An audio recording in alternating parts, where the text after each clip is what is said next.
Hey guys, what's going on? It's Cameron here. Today we are going to check out how to rebuild a shock. So you can do this on 10 scale, 8 scale, 12 scale, any RC car that has coil on strut shocks. So super easy to do. Now I'll show you every way. This is the proper way how to do it too. There's an extra step that I can do with the losi 5T shocks. But as you can see here, I already have redone 2 of them. So this is afterwards. These are rear shocks on the 5T. This is before and this is the front. So you can see all the grime and dirt, ripped boot. And this is off of a 5T that I'm currently rebuilding. As you can see with, don't even talk about this. I don't know what the guy was thinking, but anyways.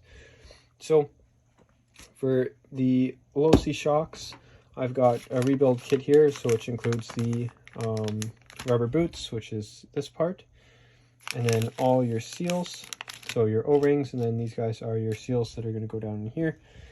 Your shock may be a little different depending on, you know, what shock you have, but this is just the overall gist of how to rebuild the shock. Alright guys, so I have disassembled the shock. I just ate, so pardon my voice. So you can see I got the old O-rings out and all the parts to clean.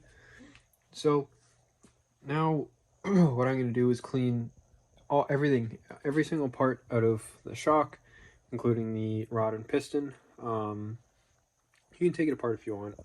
I like to just leave it how it is, at least with this particular shock anyways. But yeah, so those are all garbage. This little spacer I'm keeping. That's it. So now I'm just going to clean all this up, make it look nice and new again, put it out on here, and then dry them all off, and then start rebuilding it, put all the new seals in, or all the new O-ring seals, and then I will put more fluid in, and then we will go from there. I'll explain how that all works. Alright, so just wanted to make sure I was recording. So now we've got all of our shock bits here, as you guys can see. So first thing I'm going to do is I'm going to put some O-rings on. So again, like I said, your shocks will probably be a little different, but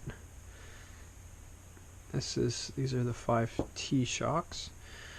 Now with the 5T shocks you get these two rubber things. If you have a 1.0, you have orange rubber seals in here if you've never done them before, which you should, by the way, if you haven't.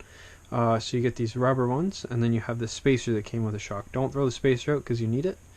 So you throw the rubber seal in from there, your spacer, then your rubber seal. Okay, and then now we have that on, so we can put these guys in, which you can see it's not exactly dry yet, but I'm going to put it in, tighten this guy up. It's good and compressed and all sealed here. Beautiful, just like that. So now we have our shock body started. Now we have a couple O-rings here. So this one is for in here. Oops, I forgot to turn my ringer off my phone. Oh, my girlfriend's going to spam me probably.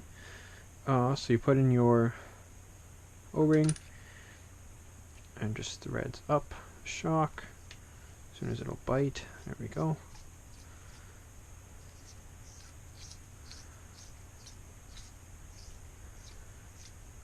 And I'm just going to kind of guess for preload. I mean, I got to set this truck up when it's done.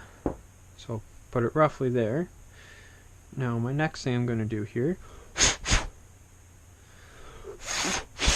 is try to make sure there's no water in here. Really, I should be replacing this piston. I'm also going to mute my phone because that's going to drive me mad. Now I'm going to insert the piston and rod into the shock. Okay, so now that that's done, my next thing I'm actually going to do is put one of the rubber boots on. It's pretty easy, just, you know, obviously slide it over, get it over the lump. I like to just kind of grab it with my nail, kind of just push it over and it'll grab. Just like that. Super simple, super easy to do. I'm going to extend the shock all the way. I'm going to grab the end here with my pliers again.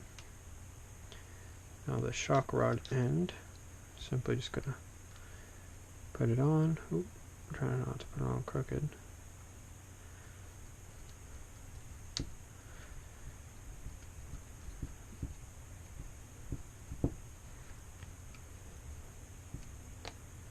Okay, that's about fully on there.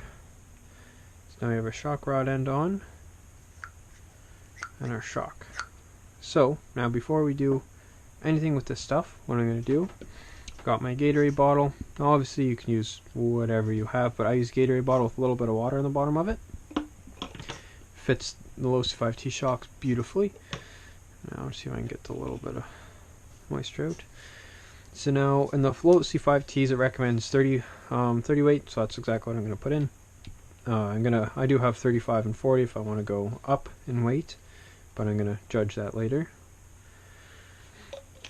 Now with the losi 5T and all shocks really, same thing. Going to want to fill your oil up. Pardon me.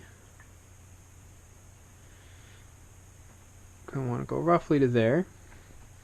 Okay, so it's really, really hard to see. I'm actually going to bring on this. Switched over here real quick so you can see I got a little bit of space there. This is for the 5T shocks. You should actually do this with all shocks too. Now, what I'm going to do is put this down.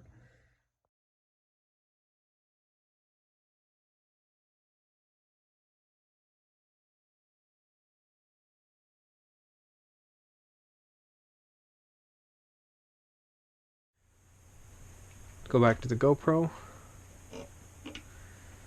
I'm going to push this up about halfway, the piston. Roughly there, you can see actually a whole bunch of bubbles, so I'm going to do that again. So you can see all the bubbles coming up. Okay, so there's a whole bunch of air bubbles. You can see here. Push it up about halfway again. A little bit of space, so you want it roughly.